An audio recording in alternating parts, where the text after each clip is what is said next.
इतना आसान नहीं है madam. And good practitioner never hides facts. आपको बात यहाँ से शुरू करना चाहिए, फिर आप अपना आर्गुमेंट डेवलप करिए, उसको मीट करिए।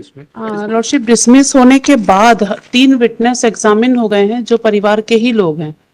ये तीनों विटनेस हो गए हैं। हमारे ऊपर कोई भी स्पेसिफिक एलिगेशन नहीं है। एक्चुअली ये जो केस है, ये entire case is based on circumstantial evidence. I have been implicated on the basis of the memorandum statement of co-accused as well as my own memorandum, lordship. If the memorandum statement of the applicant and the co-accused persons are seen, then my contribution in the offence is limited up to that I was standing over there. नहीं नहीं नहीं नहीं, आप उनके बेटे को, रवि को लेकर गए थे सुबह 11 बजे। इतना आसान नहीं है madam. And good practitioner never hides facts. आपको बात यहां से शुरू करना चाहिए, फिर आप अपना आर्गुमेंट डेवलप करिए, उसको मीट करिए। That is good advocacy. मैं एक बार पढ़ देती हूँ जो 61 का स्टेटमेंट रिकॉर्ड हुआ है। पढ़िए, ज्योति कराडे का स्टेटमेंट पढ़िए।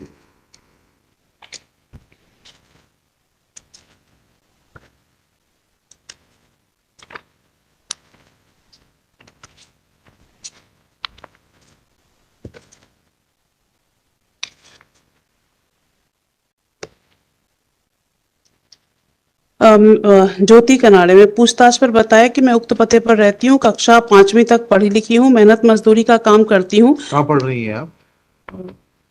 मैं 161 पढ़ रही हूँ। 161 नहीं, कोर्ट में स्टेटमेंट होने के बाद 161 पढ़ के क्या करेंगे? वो एक्चुअली वो स्टेटमेंट ऑफ 160 वही मैं बताना चाह रही थी। 161 के स्टेटमेंट में और कोर्ट के स्टेटमेंट में दोनों में इम्प्रूवमेंट है। जो 2 साल बाद कोर्ट का स्टेटमेंट हुआ है, 1.5 साल बाद, अच्छा, उसमें इम्प्रूवमेंट है। हाँ बताइए 161 में क्या कहा? जी, काम करता एक लड़का रवि था जो मैक्स शोरूम आशिमा मॉल के पास भोपाल में काम करता था। रवि कक्षा 8वीं तक पढ़ा लिखा था। दिनांक 11/5/2021 को करीब 12 बजे दिन को रवि ननका उर्फ दीपक के साथ घर से गया था। रवि शाम को 7 बजे घर वापस नहीं आया तो मैंने शाम को करीब 7 बजे अपने मोबाइल नंबर सोएंसो से रवि के मोबाइल नंबर पर फोन लगाया तो रवि ने मुझे बताया कि मैं अपने दोस्तों के साथ ग्राम झिरी में फंस गए हैं, मुझे लेने आ जाओ। फिर कुछ देर बाद फिर से फोन लगाया तो रवि का फोन दीपक ने उठाया और बोला कि हम मदर टेरेसा स्कूल के सामने पेट्रोल पंप पर खड़े हैं, 10 मिनट बाद बात कर रहा हूं। फिर रवि से बात नहीं होने से मैंने अपने भाई दिनेश को फोन से अपने पास बुलाकर घटना बताई। फिर भाई दिनेश व पड़ोसी विष्णु के साथ मोटरसाइकिल से ग्राम झिरी के तरफ रवि की तलाश में जा रहे थे तो फिर से रवि के मोबाइल पर फोन लगाने पर दीपक ने फोन उठाया। रवि के संबंध में पूछने पर ठीक से जानकारी ना बताते हुए बोला कि मैं मदर टेरेसा स्कूल के सामने पेट्रोल पर खड़ा हूं। फिर हम लोग मदर टेरेसा स्कूल के सामने पेट्रोल पंप पर पहुंचे तो वहां पर हमें आकाश मिला जिसके पास रवि का एक्टिवा गाड़ी लेकर खड़ा था। आकाश से रवि के संबंध में पूछा तो आकाश हमें गुमराह करता रहा। फिर बोला 161 में उसने ये तो कहा है कि आकाश रवि की एक्टिवा गाड़ी लेके खड़ा था। जी, कहाँ से आ गई एक्टिवा आपके पास में? मैं उसके लिए बताया है उसने, उसी समय है बताया बोला कि रवि पूछा तो आकाश हमें गुमराह कर रहा था। बोला कि रवि और कल्ला मेरी गाड़ी लेकर ईदगाह हिल्स तरफ गए हैं। आकाश ने हमें गुमराह करते हुए बताया कि हमारा झिरी गांव वालों से झगड़ा हुआ था तो हम तीनों रवि को आकाश वेंट अलोंग विद देम तलाश करते हुए झिरी तरफ आए तो रास्ते में पड़ने वाले भैया लाल ढाबे पर ननका उर्फ दीपक मिला जिससे रवि के संबंध में पूछा तो ननका उर्फ दीपक ने बताया कि झिरी के पास झगड़ा हो गया था। इसके बाद मुझे नहीं पता रवि कहाँ चला गया है। फिर मैं और भाई दिनेश रवि की तलाश झिरी तरफ आसपास कोलार रोड क्षेत्र में की जिसका कोई पता नहीं चला। फिर मैं भाई दिनेश विष्णु कुमार सोएंसो चौकी में जाकर रवि के गुमने की रिपोर्ट लिखाना चाहे तो उन्होंने कहा कि कोलार थाना में जाकर रिपोर्ट लिखवा दो। फिर हम कोलार थाना पहुंचे। उन्होंने कहा झिरी नूरगंज थाना का क्षेत्र है। नूरगंज जाकर रात अधिक होने से घर वापस आ गए। रात करीब 2-2:30 बजे मेरे लड़के रवि की एक्टिवा गाड़ी को आकाश मेरे घर मल्टी के पास छोड़कर चला गया। फिर उसी रात को सुबह 4 बजे से मैं अपने भाई दिनेश, विष्णु, लड़की दीपिका सोएंसो के साथ रवि को तलाश करने झिरी गए तो सुबह 5 बजे पुलिया के नीचे कोई व्यक्ति पड़ा दिखा तो हम लोग पास जाकर देखा तो मेरे लड़के रवि की खून से सनी हुई। This is the entire allegation. ठीक है, एक्टिवा कहाँ से आ गया आपके पास? Activa and mobile is also. ठीक है। हम वहां पहुंचे तो आकाश के पास रवि का मोबाइल और एक्टिवा मिली। कोई मोबाइल हमसे सीज नहीं हुआ है लॉर्डशिप। एक्टिवा कहाँ से आ गई थी आपके एक्टिवा भी हमसे सीज नहीं हुआ है पास? लॉर्डशिप। कहाँ से मिली एक्टिवा? एक्टिवा इनका कहना, इन्होंने ये 161 में ही कह दिया कि एक्टिवा हमारे घर पे ही वो छोड़ के चला गया, हमसे कोई जहां चलिए। जी। उसके बाद लॉर्डशिप हमारे जो मेमोरेंडम स्टेटमेंट होता है, मेमोरेंडम स्टेटमेंट में जो चारों मुलजिम है उनमें हमारे ऊपर चारों के मेमोरेंडम में है हमारे द्वारा मारने का कहीं पे भी कोई एलिगेशन नहीं है।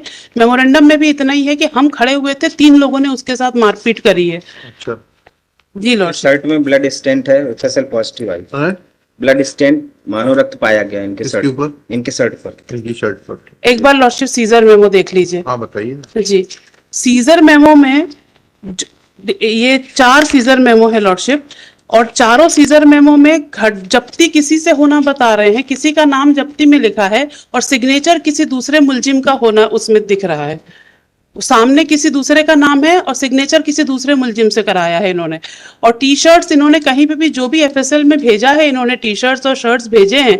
इन्होंने 4 टी शर्ट्स जब्त किए हैं और शर्ट जब्त किए हैं, और कौन सा टी शर्ट कहाँ से है उसका कहीं पे भी एफएसएल में नहीं मेंशन है कि चारों टी शर्ट अलग अलग थे। और हमसे जो जब्ती, ननका से जो जब्ती बताई है उसमें किसी के सिग्नेचर नहीं दिख रहे हैं। गोलू से जो जब्ती बताई उसमें दीपक के सिग्नेचर हैं। आकाश से जो जब्ती बताई उसमें गोलू के सिग्नेचर हैं। इस तरह से सबके अलग अलग सिग्नेचर हैं, जब्ती डाउटफुल है लॉर्डशिप। जी। और कस्टडी में हम 13/5/2021 से है। जब्ती के गवाह एग्जामिन हो गए क्या? ये हाँ, एक गवाह एग्जामिन हुआ है। कौन हुआ है? जी। उनके परिवार का ही है, दिनेश कोचले, PW2। क्या कहता है वो? उसने पैरा 5 में हमारे लिए बोला है क्या बोला है? कि आरोपी आकाश ने हमारे सामने पुलिस को धारा 27 का मेमोरेंडम लेख करवाया था, जिसमें उसने कबूल किया था कि हम चारों ने किया है।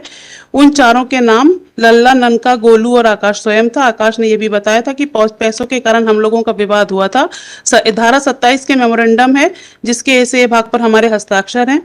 और पुलिस ने मेरे सामने आरोपी आकाश से एक मोबाइल जब्त किया था, जबकि जब्ती पत्रक अगर देखेंगे लॉर्डशिप, वही मेरा कहना है कि जब्ती पत्रक में ऐसा अलग ही अलग चीज दिखा रहे हैं और जो विटनेस कह रहा है वो अलग कह रहा है उसमें। और जो जब्ती पत्रक आकाश का बना है उसमें गोलू के सिग्नेचर हैं। चलिए, वो तो इतना मटेरियल नहीं है। और जहां मेरा लॉर्डशिप सिर्फ इतना निवेदन है कि हम 13/5/2021 से कस्टडी में हैं, ऑलरेडी 2 साल से ऊपर की कस्टडी हो गवाह गई। हो गए अभी आप? 3 गवाह तो जिस दिन मैंने फाइल किया है बेल, तब तक 3 गवाह हुए थे। 3 गवाह तो जो है सितंबर 22 तक हुए थे। जी, उन्होंने हमको यही 3 गवाह का ही बोला था। ये नहीं, आपको काउंसिल फॉर दी एक्यूज्ड मालूम होना चाहिए कितने गवाह होगा। अभी इसमें कुछ है नहीं, बताइए क्या करना है? मेरिट पे चाहती हैं? इसमें लॉर्डशिप स्टेटस बुलवा लेंगे। नहीं, कुछ नहीं बुलवाएंगे हम। या तो आप मेरिट पर ऑर्डर ले लीजिए, या आपको विड्रॉ करना है तो वैसा बता दीजिए। मैं विड्रॉ करूंगी। हाँ।